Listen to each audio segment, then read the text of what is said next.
Beshem Hashem Naaseh Venatzliach. Si on voit Léa et Rachel, Léa, elle a eu beaucoup de mal pour se marier. Elle s'est mariée vraiment en trichant, finalement. Elle s'est fait passer pour Rachel. Toute sa jeunesse, elle a prié pour pas se marier avec Esav. Elle avait les yeux fatigués tellement elle a prié. Apparemment, elle a sa sœur Rachel qui est jolie.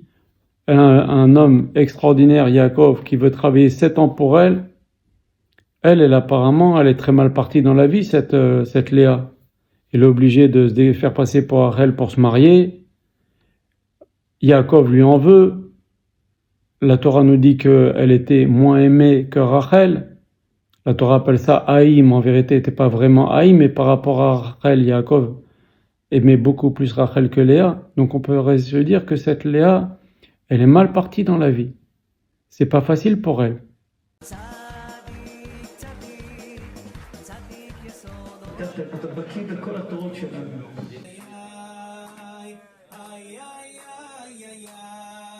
Et on voit Rachel aussi.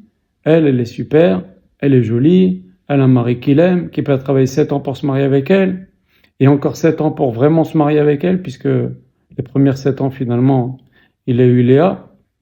Donc apparemment, elle a tout bien pour démarrer dans la vie. Seulement, si on voit la suite des événements, c'est pas du tout comme on croit et comme ça se présente. Léa, c'est vrai qu'il y a eu cette difficulté, c'est vrai qu'elle n'était pas la femme principale du foyer, mais il est sorti d'elle Yehuda, qui est le Bechor, qui va donner tous les rois d'Israël, David Ameler, Shlomo Ameler, Yoshiahu Ameler, Chizkiyahu Ameler, que des tzadikim. Ok? Combien de tzadikim la tribu de Yehuda? Rien que David, rien que Shlomo, qui descendent de Léa. Vous avez Lévi, qui va descendre de Léa. Il va sortir de Léa Moshe Rabbeinu. Il va sortir de Léa Aaron. Il va sortir de Léa leur père, Amram, qui est un des 5 hommes qui a jamais fauté de toute sa vie. Il va sortir de Myriam, la prophétesse. Il va sortir de Lévi, tous les Kohanim, Pinchas, tous les Kohanim Gedolim, les grands tzadikim, Shimon HaTzadik, etc., etc., etc. Voilà ce qui est sorti de Léa. Pourtant, c'était pas facile pour elle au début. Et vous voyez, elle a eu quand même la chance d'avoir la descendance que je vous ai dit. Et pourtant, ça n'a pas été facile. Et attendez, ce n'est pas tout. Elle a eu aussi Issachar. Issachar, c'est tous les Talmidei Chachamim d'Israël, ils étaient dans la tribu d'Issachar, la plupart. C'était la tribu des Talmidei Chachamim, Issachar. Tout ça, c'est la descendance de Léa. Pourtant, ça a extrêmement mal commencé. Et si on voit Rachel, comme je vous ai dit, c'était super, un homme qui l'aime, un homme qui est prêt à travailler finalement 2 fois 7 ans pour elle, et la pauvre, elle est stérile. Et puis, elle a un enfant qui va se faire vendre. C'est vrai qu'il va devenir vice-roi d'Égypte, mais qui va beaucoup souffrir. Et c'est pas tout. Quand cet enfant, Yosef, a 7 ans, elle meurt en couche d'un second enfant, Benjamin, qui ne connaîtra jamais sa mère.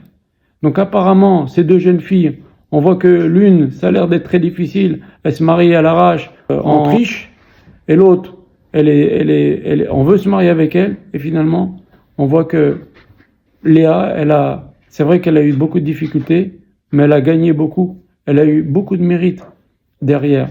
Alors c'est vrai que Rachel a eu Yosef, mais bon, tout ça c'était dans des circonstances dramatiques, et puis elle n'a pas eu une vie facile. Elle n'a pas eu une vie facile, elle était restée stérile pendant 7 ans. Alors que sa sœur, elle avait déjà 4 enfants, elle est restée stérile. Vous comprenez? Donc, c'est pas comme les choses ont l'air au départ que ça va forcément se passer comme ça a l'air, comme je viens de vous expliquer. Ça, c'est un premier Nekuda. Et deuxième Nekuda, on voit que il y a 2 personnes qu'on va considérer comme Bechor dans Israël. C'est Yehuda et Yosef. Reuven, il a perdu la Bechora, on va pas en parler maintenant, mais Reuven a perdu le titre d'aîné, d'être le droit d'aînesse dans le Ham Israël. Il y en a 2 qui vont gagner cette espèce d'aînesse de direction dans le Ham Israël, qui sont appelés aînés, c'est Yehuda et c'est Yosef. Et si on voit Yehuda et Yosef, C'est vrai, c'est les aînés, mais au départ, ils ont rien à voir avec l'aînesse. Le droit d'aînesse, il est pour Réhouven, point final. Comment ils ont pu acquérir ce statut d'aînesse? Tout simplement, si vous prenez de tous les frères, ceux qui ont eu le plus de souffrance dans leur vie, c'est Yehuda et Yosef. Yehuda, il a perdu 2 enfants. Il a perdu sa femme quand il était jeune. Il y a eu encore des enfants dans des circonstances difficiles. Yosef, il a été haï. Yosef, il a été vendu. Yosef, il a fait 12 ans de prison. Yosef, il était loin. Il n'a pas pu apprendre la Torah avec son père pendant 22 ans. Ces 2 qui ont le plus souffert de Ham Israël, ils ont arrivé au statut d'aînés alors qu'ils ne sont pas aînés au départ. Donc là aussi, on voit que c'est pas parce que quelqu'un il a la vie cool, tous les autres ils ont eu la vie beaucoup moins dure que Yehuda et Yosef, mais ils n'ont jamais acquis le statut d'aîné. C'est comme quoi, et le Rav Yoshua Pinto le répète souvent, si vous voulez demander quelle est la fabrique pour faire un tzaddik, pour faire quelqu'un de grand, il n'y en a pas 50 000, c'est les épreuves.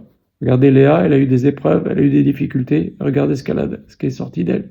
Moshe Rabbeinu, David, Issachar, vous comprenez? Et Yehuda et Yosef, les épreuves qu'ils ont eues, ça fait qu'ils ont eu un statut très élevé dans l'âme Israël. Ça, c'est les épreuves. Que Shem vous bénisse tous.